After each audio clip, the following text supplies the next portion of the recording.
পাকিস্তান নিয়ন্ত্রিত আজাদ কাশ্মীরে সংঘাত থামছে না। দ্বিতীয় দফা নির্বাচনের ভোট গ্রহণ ঘিরে বিক্ষোভকারীদের সঙ্গে নিরাপত্তা বাহিনীর আবারও সংঘর্ষ হয়েছে। ঘরের বারান্দায় গুলিবিদ্ধ হয়ে মারা গেছে এক যুবক। এই ঘটনায় উত্তপ্ত মুজফ্ফরাবাদ। এর মাঝেই আজ চলছে দ্বিতীয় ধাপের নির্বাচন। স্থানীয়দের অভিযোগ, অতিরিক্ত বল প্রয়োগ পরিস্থিতিকে আরও জটিল করে তুলেছে। তবে ইসলামাবাদের দাবি, নিরাপত্তা নিশ্চিত করতেই অভিযান চলছে। পাকিস্তানের আজাদ কাশ্মীরের মুজফ্ফরাবাদের সড়কগুলোতে কেবলই সংঘাতের চিহ্ন। ছড়িয়ে ছিটিয়ে আছে বড় বড় পাথর, কোথাও উল্টে থাকা, কোথাও আগুনে পুড়ে যাওয়া গাড়ি। সড়ক জুড়ে টহল দিচ্ছে পুলিশ ও আইনশৃঙ্খলা বাহিনী। অঞ্চলটিতে ১৩টি সংরক্ষিত আসন বাতিলের দাবিতে গড়ে ওঠা আন্দোলন গত কয়েক মাস ধরেই চলছে। যদিও তা আমলে না নিয়ে নির্বাচন করে যাচ্ছে সরকার। এসব বিক্ষোভে নিরাপত্তা বাহিনীর গুলিতে এখন পর্যন্ত নিহত হয়েছে ৩০ জনের বেশি। সবশেষ শুক্রবারের সংঘাতের পর শনিবারও ছিল থমথমে পরিস্থিতি। এটাই আমার প্রথম ভোট হওয়ার কথা ছিল, কিন্তু বর্তমান পরিস্থিতি এতটাই ভয়াবহ যে আমি ভোটই দেব না। শুক্রবার বিভিন্ন জায়গায় নিরাপত্তা বাহিনী গুলি চালিয়েছে, কয়েকজন আহত হয়েছেন, ৩ জন নিহত হওয়ার খবর পেয়েছি।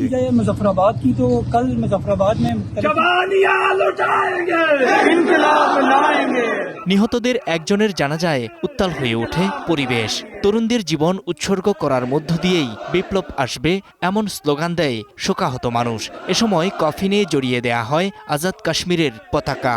স্থানীয় বাসিন্দার দাবি, ৩৫ বছর বয়সী এক ব্যক্তি বারান্দায় বসে খাওয়ার সময় গুলিবিদ্ধ হয়ে মারা যান। তিনি বারান্দায় খাচ্ছিলেন। নিরাপত্তা বাহিনী এসে নির্বিচারে গুলি চালায়। একটি গুলি তার বুকে লাগে। চারদিকে গুলিবর্ষণ চলছিল, তাই কেউ এগিয়ে এসে প্রাথমিক চিকিৎসাটাও দিতে পারেনি। প্রায় আধা ঘন্টা চেষ্টা করেও তাকে বাঁচানো যায়নি।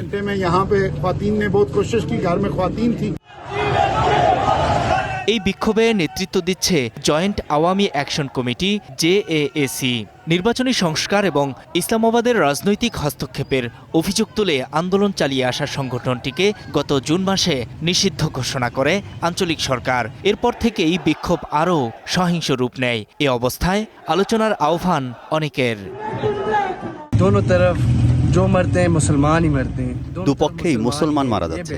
যে দাবিই থাকুক তা আলোচনার টেবিলে বসে সমাধান করা উচিত। সংঘাত নয়, আলোচনাই সবচেয়ে ভালো পথ। আজাদ কাশ্মীরের স্বায়ত্তশাসন, রাজনৈতিক প্রতিনিধিত্ব এবং অর্থনৈতিক বৈষম্য নিয়ে দীর্ঘদিনের অসন্তোষ নতুন করে তীব্র হয়েছে এই নির্বাচনকে ঘিরে। বিদ্যুৎ, সড়ক ও ইন্টারনেট সেবা ব্যাহত থাকায় সাধারণ মানুষের দুর্ভোগও বেড়েছে। নূর মোহাম্মদ, স্টার নিউজ।